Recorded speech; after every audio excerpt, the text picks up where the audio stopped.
Wellman TV. Jeric Agosta. Like ka naman dyan, idol. Kabanata 1061. Nang mapansin ang mga patriarka ng 5 pangunahing angkan na nakatayo sa tabi ng kanyang biyenan, namangha si Colin.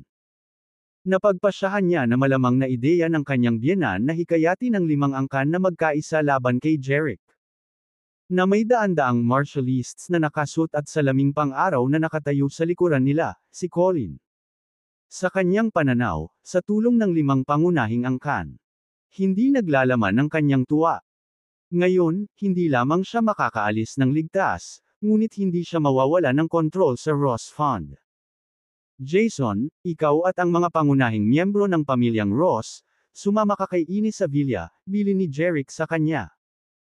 Habang nakatayo sa tabi ni Jason, tumawa si Zapata kay Jeric at sinabing, "Hey, Jeric, sa tingin mo ba ay may kontrol ka pa rin sa pamilyang Ross sa puntong ito?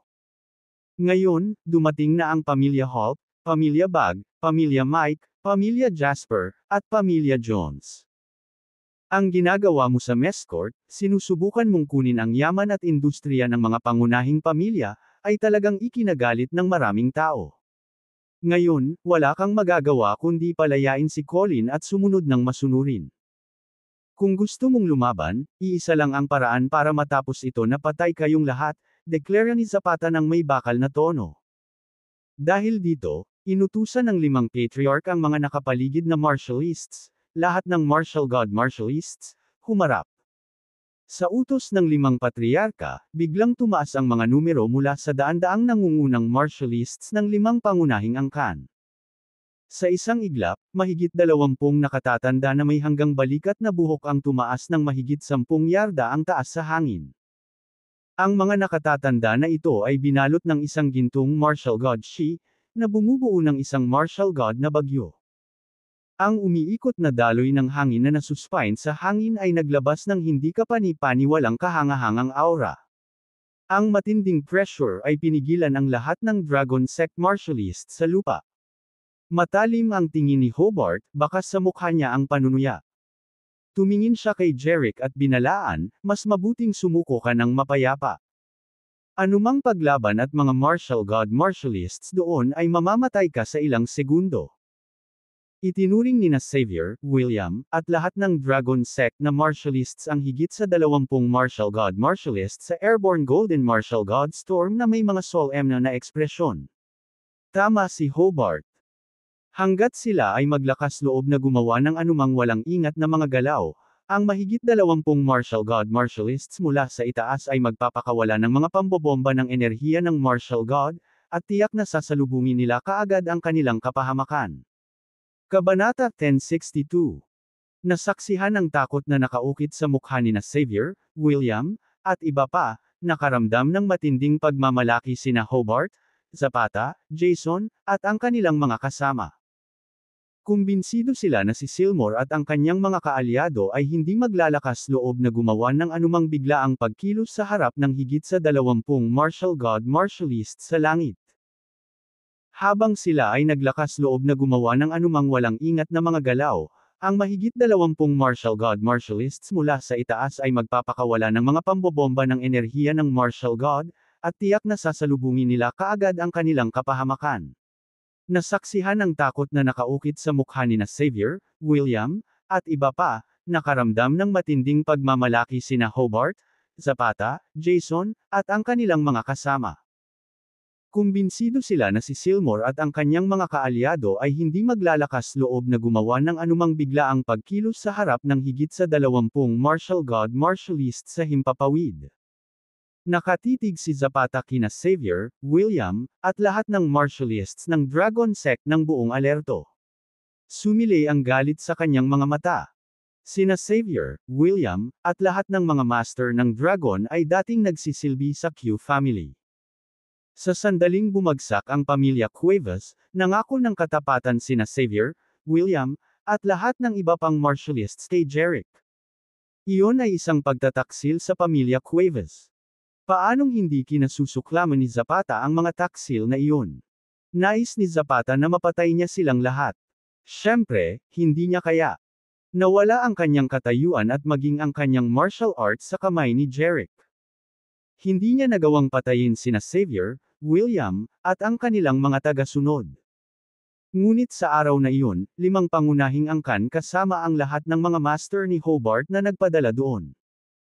Kaya naman, nagkaroon si Zapata ng lahat ng dahilan upang maniwala na tutulungan nila siyang alisin ang mga taksil. Xavier, William, you will end up miserable since you betrayed the Cuevas family. Si Zapata ay tumingin kay Xavier at William at binalaan sila. Gayunpaman, hindi pinansin ng duo si Zapata. Sinulyapan lang ni Xavier si Zapata at ngumisi. Zapata, hindi ka namin pinagtaksilan. Remember when the Cuevas family fell apart?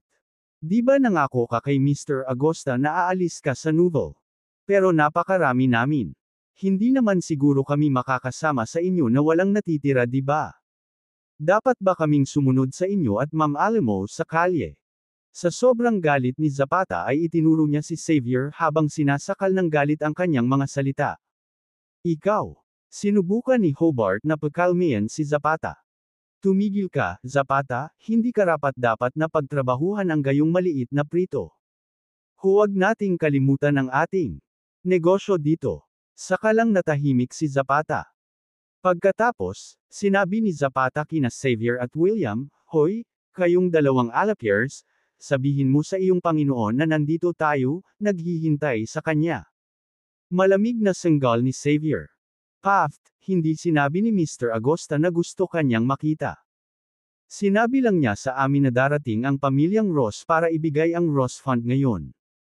Kapag dumating na ang mga miyembro ng pamilya Ross, itabi namin sila.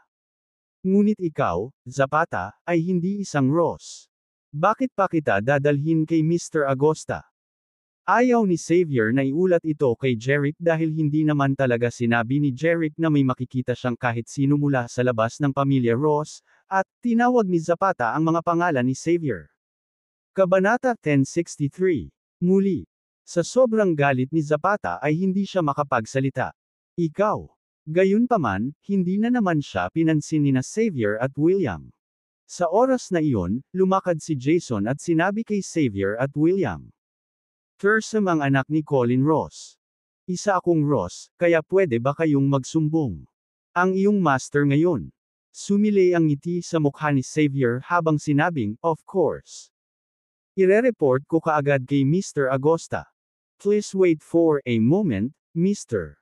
Ross. Pagkatapos noon ay tumalikod na si Xavier at naglakad patungo sa villa. Nang makita iyon ni Zapata, galit na galit siya kaya namula ang mukha niya at halos lumuwa siya ng subo ng dugo. Pumasok si Xavier sa sala at nakita niya sina Jerick, Lillian, Claire, at ang 4 pang babae na nakaupo sa sofa. Ang iba sa kanila ay humihigop ng kape at ang iba naman ay masayang nagkukwentuhan. Maging si Tillman ay nakaupo sa isang tabi, nagbabasa ng pahayagan. Natahimik si Xavier. Hindi ba alam ng mga tao sa sala na daan-daang tao ang dinala ni Zapata at ng 5 pangunahing angkan doon? Mr. Agosta, masamang balita. Inipon ni Xavier ang kanyang mga iniisip at tinawag si Jerick. Noon lang tumigil si Jerick sa pakikipag-usap kina Lillian at Claire. Nilingan niya si Xavier at tinanong, Xavier, may dalang backup ba ang pamilya Ross? Natulala si Xavier sa loob. Kaya alam na ni Mr. Agosta ang tungkol dito. Sinabi nito, agad niyang naisip ang katotohanang nakita na ni Mr. Agosta ang huling paglaban ng pamilya Ross. Nahulaan din ni Mr. Agosta na magdadala sila ng backup doon. Ngunit hindi akalain ni Mr. Agosta na ang pamilyang Ross ay makikiisa sa 5 pangunahing angkan at magsasama ng daan-daang tao. Kaya, sinabi ni Xavier kay Jerick ang lahat ng nangyari sa labas. Sa huli, sinabi ni Xavier kay Jerick, Mr. Agosta, ang 5 pangunahing angkan na dinala dito ng pamilyang Ross ay pawang mga pinansyal na magnate sa Novel, at maging sa Mescourt. Ang bawat pamilya ay nagmamay-ari ng bilyon-bilyon, at mayroon silang hindi bababa sa 20 martial god martialists. 5 pangunahing angkan, at 20 martial god martialists. Hindi akalain ni Xavier ang ganoong lakas. Sa sandaling umatake ang 20 martial god martialists, malamang na ilalabas nila ang pinakamalaking lakas ng mundo. Siyempre, ang hindi alam ni Xavier ay ang lakas ng isang martial god ay wala sa harap ng isang cultivator. Kabanata 1064. Napanatili ni Jerick ang kanyang kalmado nang malaman na hindi bababa sa 20 martial god martialists mula sa 5 angkan ang naruroon. Bigla niyang sinulyapan si Xavier at sinabing, "Sige, tingnan natin." Sa pagmamasid sa kanyang nakaka-relax na kilos at kalmadong ekspresyon, hindi nakita ni Xavier ang anumang kaba sa kanya, sa kabila ng pagharap sa isang mabigat na kalaban. Natigilan si Xavier, napasigaw. Oh my God, may kakayahan ba si Jerick na harapin ang 20 martial god martialists mula sa Major 5 clans? Ito ay sadyang napakamangha. Tumayo si Jerick at lumabas kasama sina Lillian, Claire, at ang iba pang 4 na babae, pati na rin si Tillman. Nakabawi din si Xavier at binilisan ang mga hakbang para maabutan si Jerick at ang iba pa. Pagkalabas ni Jerick sa villa, gumawa ng paraan ang mga martialists ng Dragon Sect para sa kanya at sa kanyang mga kasama. Lumapit si Jerick sa mga martialists ng Dragon Sect, hinarap sina Zapata, Hobart, at iba pa ilang di pa ang layo.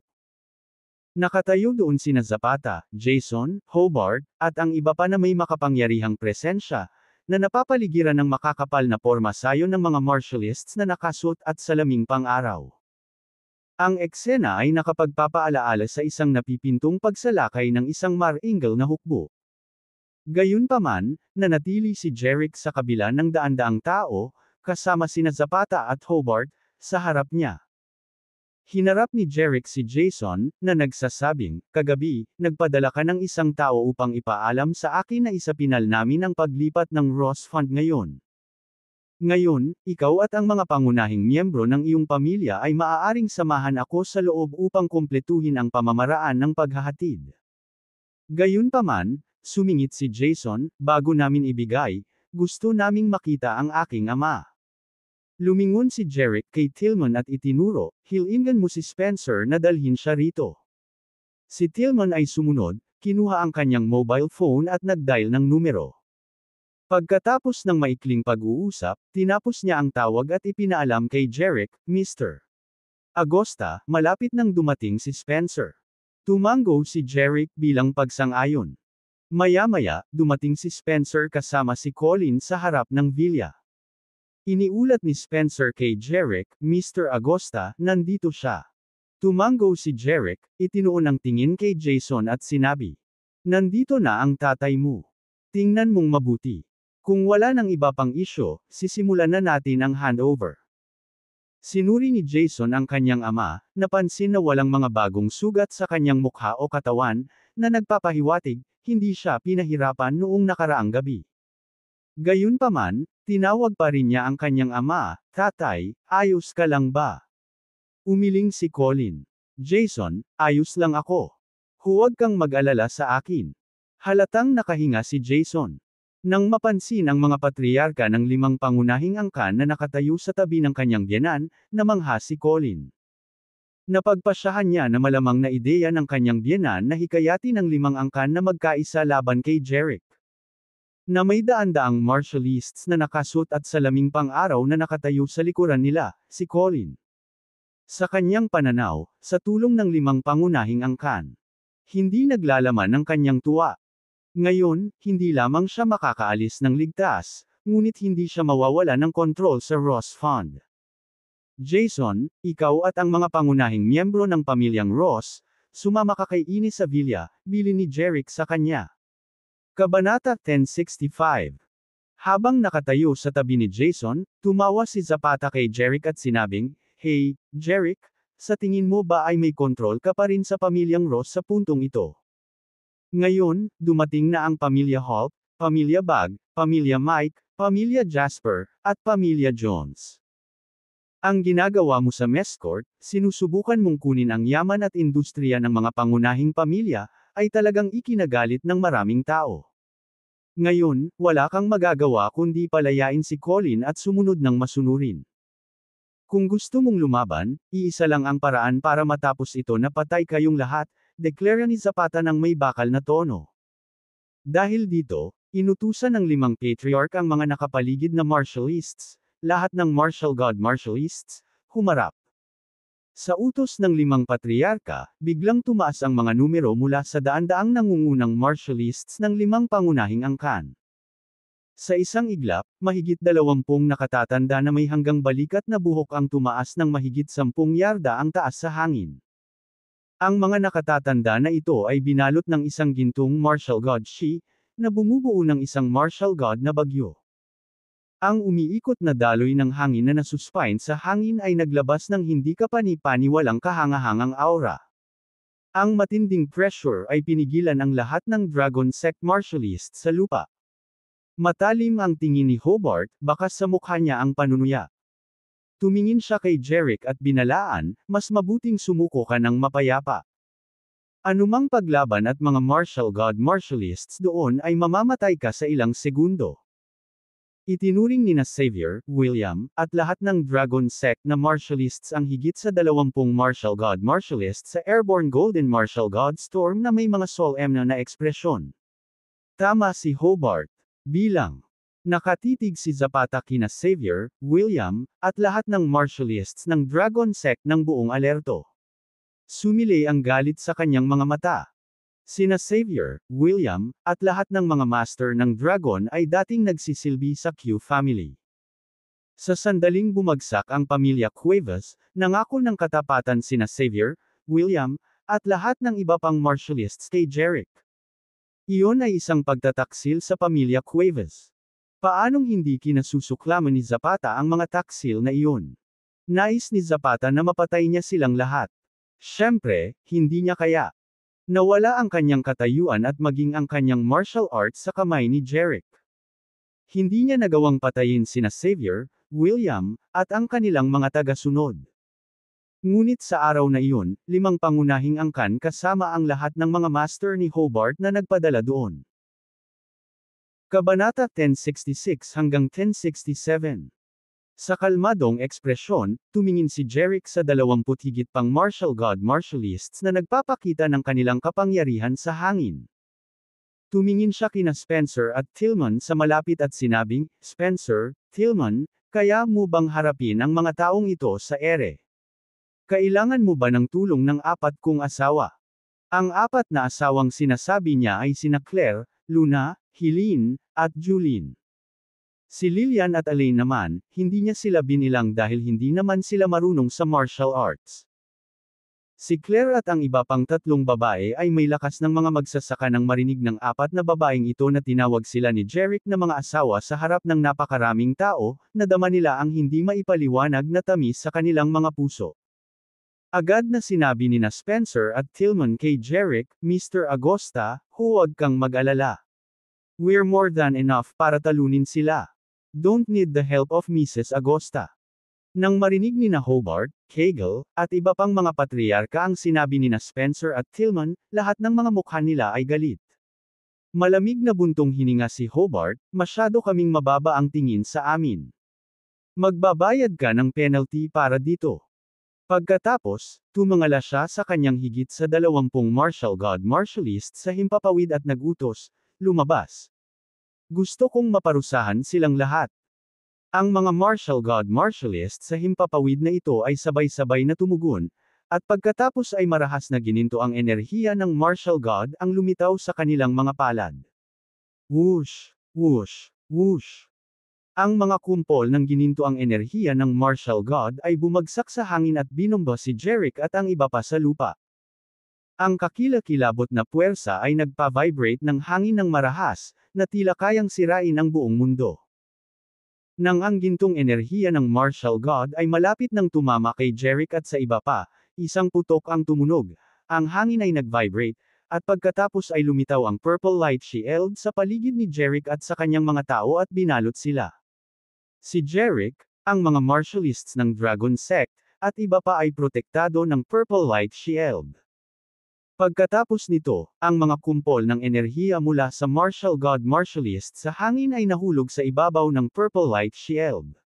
Gayunpaman, isang kamangha-manghang bagay ang nangyari.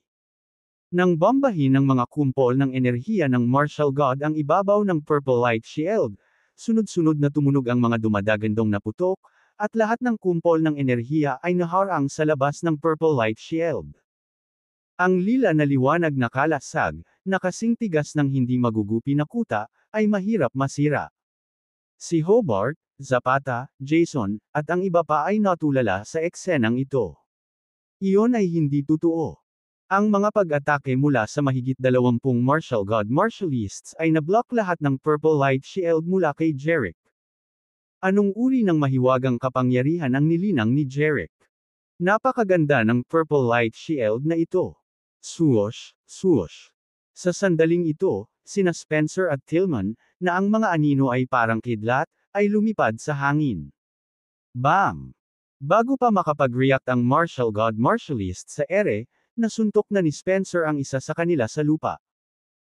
Sa isang malakas na putok at alikabok na tumataas, ang martial god martialist na sinuntok ni Spencer ay nagbasag ng malalim na hukay sa lupa, na ang ulo ay nakabaluktot sa likod, ang mga mata ay dilat, at ang dugo ay umaagos mula sa sulok ng kanyang bibig.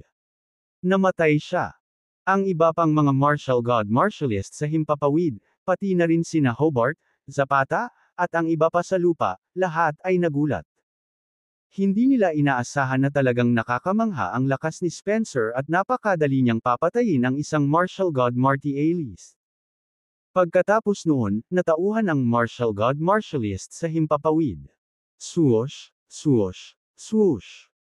Sila ay naging lumilipad na mga anino, at ang gininto ang enerhiya ng martial god sa kanilang mga kamay ay patuloy na binomba sina Spencer at Tillman. Gayunpaman, isang mas nakakagulat na bagay ang lumitaw. Ang mga figure ni na Spencer at Tillman ay mabilis na gumalaw at hindi mahuhulaan, ang mga pag-atake ng mga martial god martialists na ito ay hindi makatama sa kanila. Kabanata 1068. Kahit na tinamaan sila ng lakas ng martial god, umarte pa rin sila na parang walang nangyari. Totoo iyon. Ang lakas ng martial god ay hindi makakasakit kina Spencer at Tillman. Dahil dito, natigilan ang lahat ng martial god martialists sa himpapawid. Ang mga mukha ni na Hobart, Zapata, at iba pang nasa lupa ay biglang nagdilim. Grabe talaga. Ang mga pag-atake ng mga martial god martialists na ito ay hindi makakasakit kina Spencer at Tillman. Alam na nila kung ano ang mangyayari sa 200 martial god martialists sa ere. Sa sandaling ito, nagliwanag ang mga mata ni na Spencer at Tillman sa hangin, at isang kakilakilabot na momentum ang biglang lumabas sa bawat isa. Sa kanila. Pagkatapos, ang kanilang mga figure na parang kidlat ay umatake sa mga martial god martialists na iyon. Lumipad sa paligid sina Spencer at Tillman. Kahit saan sila magpunta, sinuntok at tinamaan nila ang mga martial god martialists sa malapit. Isa pa. Umalangaw-ngaw sa kalangitan ng kahabag-habag na hiyawan. Isa-isang bumagsak sa lupa ang mga martial god martialists, na nabasag ang maraming malalalim na hukay. Ilan sa kanila ay nabali ang leeg, ang ilan ay baluktot ang ulo, at ang ilan ay dumudugo ang tiyan. Lahat ng martial god martialists ay namatay ng malungkot. Wala sa kanila ang nakaligtas. Ang mga mukha ni na Hobart, Zapata, Jason, at iba pa ay walang kamalay-malay na namutla. Hindi nila inaasahan na higit sa 20 martial god martialists, na kanina lang puno ng lakas at sigla sa hangin. Lahat ay mamamatay sa maikling panahon. Ang mga martial god martialists na ito ang pinakamalakas na martialists sa 5 pamilya. Sa makatuwid, sa kanilang lahat na pinatay ni na Spencer at Tillman, ang pinakamalakas na martial god martialist sa 5 pamilya ay masasabing nalipol sa isang iglap. Ito ay isang matinding dagok kay Hobart, Kegel, at sa iba pang mga patriarka ng 5 pamilya. Pakiramdam nila ay nagdurugo ng husto ang kanilang mga puso. Kung wala itong mga martial god martialists, mawawala ng kakayahan ng 5 pamilya na lumaban kay Jerick. Kumunot ang noo ni Hobart, pagkatapos ay tumingin kay Zapata, at sinabing, mga evacuees ng Zapata, ang usapin ngayon ay isang sama ng loob sa pagitan ninyo at ni Jerick. Ako, si Hobart, ay hindi sasali sa inyong mga gawain. At ipinapayo ko rin sa iyo at sa pamilyang Ross na makipagpayapaan kay Mr. Agosta. Gaya ng sinasabi, pagkakasundo ang pinakamahalaga, at kapayapaan ang pinakamahalagang bagay. Biglang sinabi ni Hobart na hindi siya sasali sa away nina Zapata, ang pamilya Ross, at Jeric. Bukod dito, ang kanyang address sa Zapata ay binago mula kay Brother Zapata patungong Zapata Cuevas. Natural, ito ay upang manatiling malayo sa Zapata. Ito ay dahil wala na siyang trump card para labanan si Jeric. Sa makatuwid, nais ni Hobart na ilayo ang kanyang sarili kay Zapata at sa iba pa. Gusto niyang lumayo para mailigtas ang sarili. Ayaw niya talaga mamatay dito. Halatang natulala si Zapata sa sinabi ni Hobart. Si Jason at ang kanyang dalawang tiyuhin, pati na rin si Colin na nakulong pa rin sa mga martialists ng Dragon Sect, ay nagulat din. Sa sandaling sinabi iyon ni Hobart, agad na sinabi ni Kegel, Mike, Garst, at Jasper kay Zapata, Zapata Cuevas, tama si Hobart. Ito ay sa pagitan mo ni Mr. Agosta. Hindi komportable para sa amin na makisali. Umaasa kami na maaari mong gawin ni Mr. Agosta ang puot sa pagkakaibigan. Aalis na kami ngayon. Pagkatapos noon ay aalis na si Kegel at ang iba pa kasama ang mga martialists ng kanilang mga pamilya. Galit na galit sina Zapata, Jason, Mal, at Luther dahil sa sinabi ni Hobart, Kegel, at ng iba pang mga patriarka, ngunit wala silang magagawa.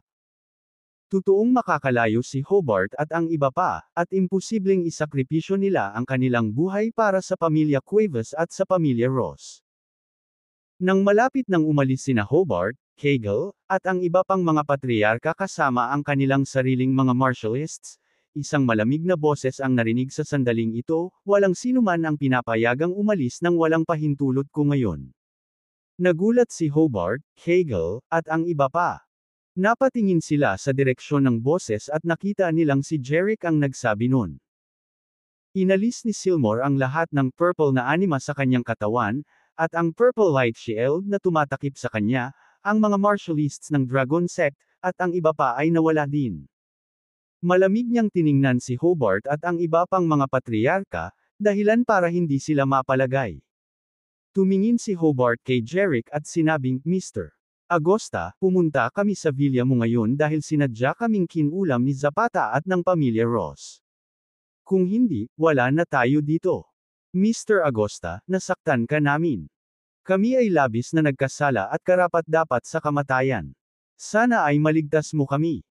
Kung tungkol sa mga pangyayari sa pagitan mo at ng pamilya Cuevas, ang pamilyang Ross, hinding-hindi kami sasali. Tumango si Jeric. Kinulang ka at hindi mo sinasadyang masaktan ako. Bakit hindi mo naisip?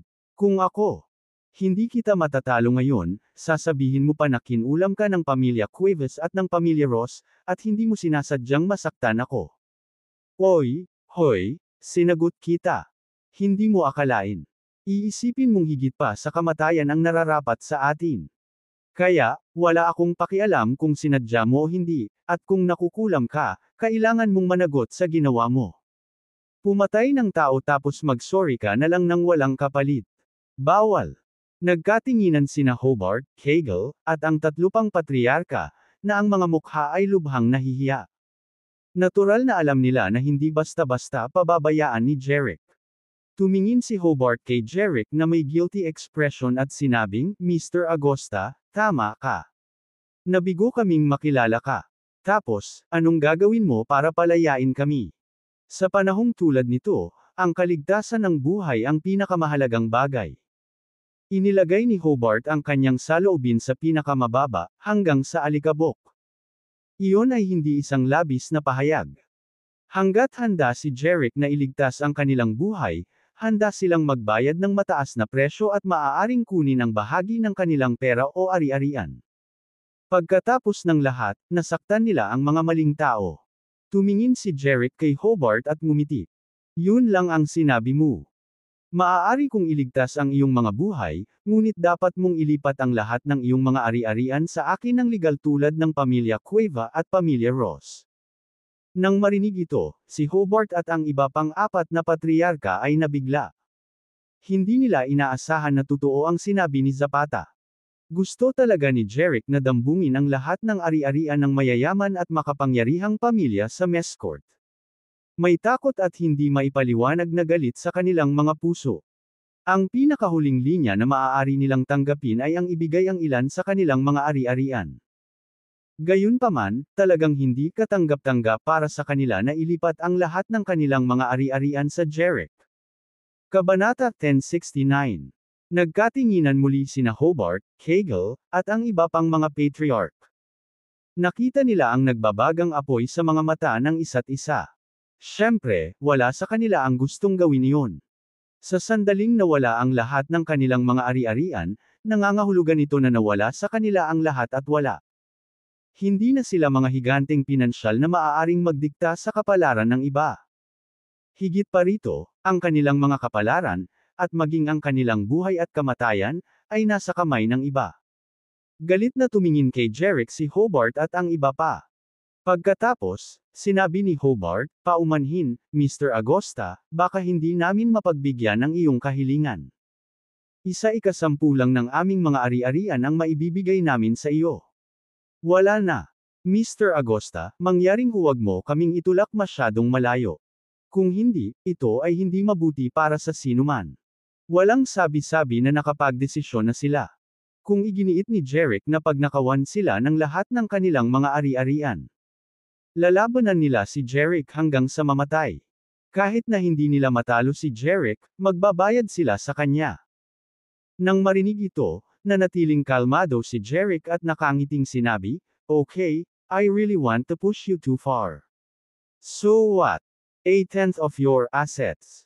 No. Not good. Gusto ko lang lahat ng assets mo. It's your business kung ibigay mo o hindi. Gusto ko lang kung ano ang gusto ko. Kung hindi ko makuha, pasensya na. Natatakot ako na mawala sa iyo ang lahat pati na ang iyong buhay." Tama iyon. Kahit na tumanggi si Hobart at ang iba pa na ibigay ang lahat ng kanilang mga ari-arian kay Jeric, magiging madali para kay Jeric na makuha ito. Nang marinig ni Hobart at ng iba pa ang sinabi ni Jeric, alam nila na hindi pa babayaan ni Jeric ang lahat ng kanilang mga ari-arian. Dahil dito, gusto nilang lumaban ng husto.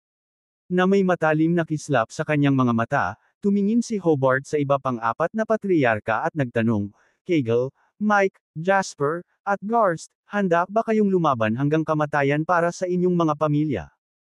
Si Kegel at ang iba pang tatlong patriarka ay sabay-sabay na sumagot, Brother Hobart, kami na. Sa trahedya at mainit na mga ekspresyon ng dugo na lumalabas sa kanilang mga mukha, magtutulungan silang labanan si Jeric. Pagkatapos, lumingon si Hobart kay Zapata, Jason, at sa iba pa at sinabing, ang sinabi namin kanina ay dinurog ang inyong mga puso. Gayunpaman, hindi kami makakaalis ngayon, tulad ninyo. Dapat ba tayong magkasama laban sa karaniwang kaaway? Si Zapata, Jason, Luther, at Mal ay labis na naiinis kay Hobart at sa iba pang mga patriarka. Si Hobart at ang iba ay nagpaplano na iwanan ang pamilya Ross at ang iba pa at umalis dito. Sa kasalukuyang panahon, pinigilan sila ni Jeric na umalis. Naudyukan sila ng desperado at nais na makipagsanib puwersa sa pamilyang Ross at iba pa para harapin si Jeric. Paanong pumayag si Zapata at ang pamilya Ross sa panukala ng mga walang hiyang taong ito? Zapata. Nicoli. Hobart, ito ay sa pagitan mo at ni Mr. Agosta. Hindi komportable para sa amin na makisali. Gayunpaman, iminumungkahi ko na pumayag kang ibigay ang lahat ng iyong mga ari-arian kay Mr. Agosta. Tulad ng kasabihan, ang pagkakaisa ang pinakamahalaga, at ang kapayapaan ang pinakamahalagang bagay.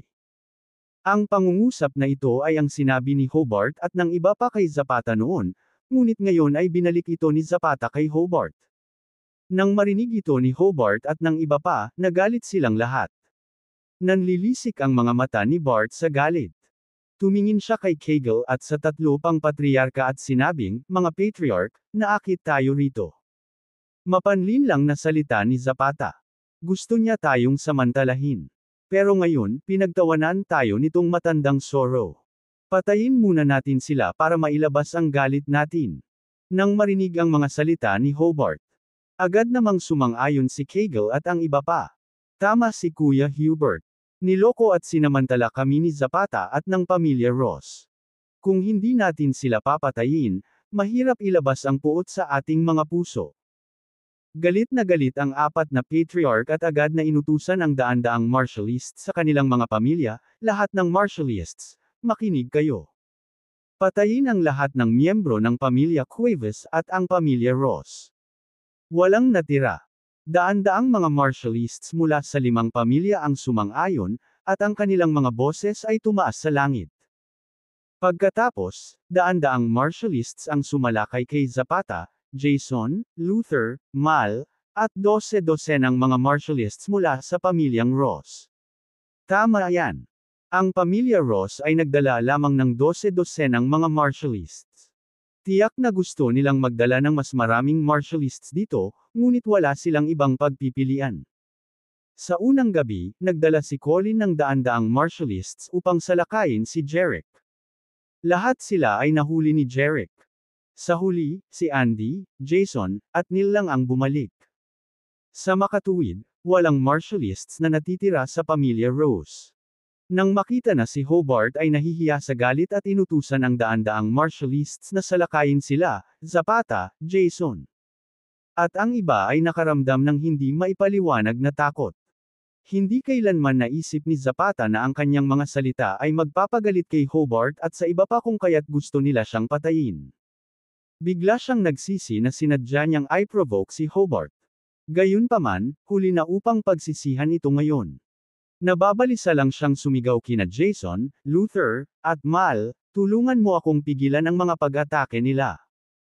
Ang dahilan kung bakit siya sabik na sabik ay ang kanyang martial arts ay na-disable ni Jerick, at ngayon ay isa na lamang siyang ordinaryong tao. Sa makatuwid, imposibleng maprotektahan siya ng pamilya Ross. Ang mga pag-atake ng mga artistang ito, at umaasa siya na ang 12-dosenang mga martialists. Si Jason, Luther, at Mal ay natakot din. Daan-daang may A-list mula sa 5 pamilya ang agad na nagsimulang umatake. Sila. Kabanata 1070. Paano nila nakayanin? Para naman kay Jerick, Spencer, Tillman, at lahat ng martialists mula sa Dragon Sect, pinanood lang nila ang 5 pamilya at ang pamilyang Ross na nagpapatayan. Hindi nila inaasahan na makakakita sila ng ganitong kawili-wiling panoorin. Ang 12-dosenang martialists mula sa pamilya Ross ay sunod-sunod na nahulog sa ilalim ng pag-atake ng daan-daang martialists mula sa 5 pamilya. Ito ay talagang isang matinding labanan. Sa huli, napahiga si Jason sa lupa. Si Neil ay pinatay, at sina Luther at Mal ay nakahiga sa mga pool ng dugo. Tanging si Zapata lamang ang nabubuhay. Pinalibutan siya ng mga martialists ng 5 pamilya at pinandilatan siya ng mata. Ang kanyang mukha ay naging berde sa takot, at ang kanyang buong katawan ay nanginginig. Nakita niya ang kanyang mga apo na sina Neil at Jason, at ang 2 kingpin ng pamilya Ross, sina Luther at Mal, na isa-isang namatay sa ilalim ng galit na pag-atake ng mga martialists mula sa 5 pamilya. Ngayon, malapit na rin siyang mamatay. Hindi niya akalain na ang kanyang mga salita ay maaaring pumatay sa kanyang sarili, sa kanyang mga apo, sa kanyang pamangkin, at sa mga tao ng pamilya Ross. Patayin mo siya, utos ni Hobart. Matalim ang kanyang mga mata, at ang kanyang mukha ay mabangis. Sa isang iglap, lumitaw ang matatalim na punyal sa mga kamay ng ilang martialists ng pamilya Hobart. Whoosh! Whoosh! Whoosh! Tumalsik ang dugo kung saan-saan. Ang mga punyal sa kamay ng mga martialists na ito mula sa pamilya Hobart ay biglang tumusok sa dibdib ni Zapata. Biglang nanlaki ang mga mata ni Zapata, at patuloy na bumubulwak ang dugo sa bunganga ng bibig niya. Kotsa! Kotsa! Biglang inilabas ng mga martialists ang kanilang mga punyal. Nahulog si Zapata sa lupa at namatay. Ang patriarch ng pamilyang Gold ay namatay ng ganoon. Nakaisip siya ng ideya ng pagkakaisa at pagsasamantala sa 5 pamilya para patayin si Jerick. Sa huli, siya at ang mga tao ng pamilya Ross ay namatay sa kamay ng 5 pamilya nang hindi inaasahan. Ito ay tunay na paghihiganti. Nang makita ni na Hobart, Hagel, at ng iba pang mga patriarka ng 5 pamilya na patay na si Zapata, ang hinanakit sa kanilang mga puso. Sa wakas ay hamupa ng kaunti. Pagkatapos, tumingin sila kay Jerick at sa mga martialists mula sa Dragon Sect. Para kay Colin na nakatayo sa mga martialists ng Dragon Sect, nakita niya na ang kanyang anak, ang kanyang nakababatang kapatid na lalaki, at ang kanyang biyenan ay namatay sa kamay ni Hobart at ng iba pa. Sa mapupulang mga mata, talagang gusto niyang patayin si Hobart at ang iba pa at ipaghiganti ang kanyang mga mahal sa buhay. Gayunpaman, alam din niya na gaano man kalalim ang puot, hindi niya papatayin si Hobart at ang iba pang apat na patriarka para sa paghihiganti. Dahil bilanggo pa rin siya ni Jerick ngayon. Hindi banggitin ang paghihiganti, maging ang kanyang kalayaan ay nasa kamay ng iba.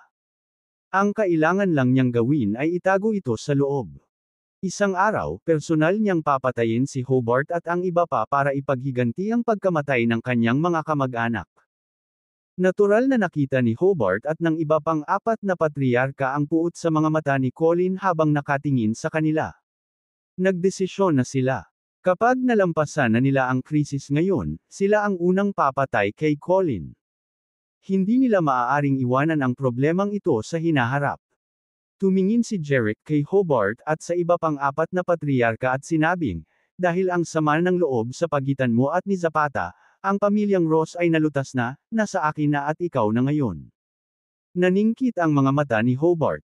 Tapos, sabi niya, tama. Ang susunod na mangyayari ay sa pagitan mo at sa amin. Mr. Agosta, uulitin ko. Maaari naming ibigay sa iyo ang 1/10 ng aming mga ari-arian kung hahayaan mo kaming umalis dito. Kaya't lahat tayo ay may paraan para makaalis. Bakit kailangan nating saktan ang isa't isa? Hindi ito mabuti para sa sinuman. Tumawa si Jerick. Saktan ang isa't isa. Sinong may sabi sa'yong sasaktan mo kami? Sa tingin ko nagkakamali ka. Hindi naman sa ikaw at ako ang magkasakitan, pero siguradong masasaktan at matatalo ka sa amin. Sa huli, maaari ka lamang sumuko ng masunurin. Nang marinig ito, si Hobart at ang iba pang apat na patriarka ay nagalit. Alam nila na si Jerick at ang iba ay may kamangha-manghang lakas, ngunit talagang mayabang si Jerick. Sinabi ni Jerick na sila ay masasaktan at matatalo at kailangang sumuko ng masunurin. Iyon ay hindi katanggap-tanggap para sa kanila. Nadama ni Hobart at ng iba pa na paulit-ulit silang nagpakita ng mabuting kalooban at gusto nilang makipagkamay at makipag-ayos kay Jerick, gayunpaman, hindi pumayag si Jerick at bawat salita na sinabi niya ay nakakatatak sa tenga para sa kanila. Lahat sila ay mga financial magnate. Bawat isa sa kanila ay isang maimpluwensyang figure. Paano nila natitiis ang pagpapakumbaba ng ganito? Kaya naman, nagkatinginan si Hobart at ang iba pang apat na patriarka, nag-aalab ang kanilang mga mata sa espiritu ng pakikipaglaban. Hindi na kailangang sabihin, lalabanan nila si Jerick hanggang sa kamatayan. Pagkatapos, inutusan ng 5 patriarka ang daan-daang martialists ng kanilang mga pamilya, Movil. Pinatay ng daan-daang martialists si Zapata at ang mga tao ng pamilya Ross. Masasabing mataas ang kanilang moral at tumataas ang kanilang hangarin sa pagpatay. Pagkatapos nito, ang mga martialists na ito mula sa 5 pamilya ay nagsimulang umatake kay Jerick at ang mga martialists mula sa Dragon. Ang sekta. Sa harap ng marahas na pag-atake mula sa daan-daang mabangis na Martiast, si Silmore ay mukhang kalmado at hindi ito seryoso. 35 talampakan, 30 talampakan, at 15 talampakan, patuloy na umikli ang distansya. Biglang nagningning ang mga mata ni Jerick. Sa susunod na sandali, itinulak ni Jerick ang kanyang mga kirot pasulong na may isang lilang aura na lumilitaw sa ibabaw ng kanyang katawan, na naglalabas ng isang malawak na moment turn. Marahas na nag-vibrate ang hangin. Ang langit at lupa ay tila nasa bingit ng pagkabasag. Sa isang iglap, isang malaking purple light arc, tulad ng pagsabog ng isang planeta, ang biglang sumabog patungo sa darating na daan-daang mga martialists. Pagkatapos, ang daan-daang martialists na malapit ng umatake ay natangay na parang mga daong nalaglag sa ihip ng hangin.